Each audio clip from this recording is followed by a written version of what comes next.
തുറന്ന മനസ്സോടെയുള്ള സംഭാഷണം. സംസാരം കുറയ്ക്കണമെന്നാണ് പൊതുവെ പറയാറ്. അധിക സംസാരം ശരിയല്ല എന്ന്. അത് പക്ഷേ ആവശ്യമില്ലാത്ത സംസാരമാണ്. അതും അന്യരോടും നമ്മളോട് അടുപ്പമില്ലാത്തവരോടും. സ്വന്തം ബന്ധുക്കളോടും അതുപോലെ സുഹൃത്തുക്കളോടും സംസാരം ആവശ്യത്തിനില്ലെങ്കിൽ നമ്മുടെ ബന്ധങ്ങൾ തന്നെ ഇല്ലാതാകും. ആവശ്യമില്ലെങ്കിൽ കൂടി ബന്ധുക്കളോടും സുഹൃത്തുക്കളോടും നമ്മൾ അല്പം സംസാരിക്കുക എന്നത് നല്ലൊരു ശീലമാണ്.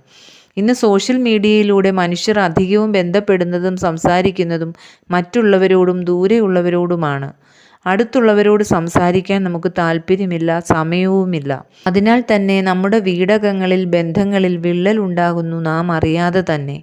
പണ്ടുള്ളവർ വഴിയിൽ വെച്ച് പരിചയമുള്ളവരോട് എവിടെ പോകുന്നു എന്ന് ചോദിച്ചുകൊണ്ട് സംസാരം ആരംഭിക്കുന്നത് കാണാം. അയാൾ പോകുന്ന സ്ഥലം അറിയാനുള്ള ഉത്കണ്ഠ കൊണ്ടൊന്നുമല്ല ഈ ചോദ്യം. അങ്ങനെയാണ് അവർ ലോഹ്യം പുതുക്കുക. ഇന്നു പക്ഷേ ഈ രീതികൾ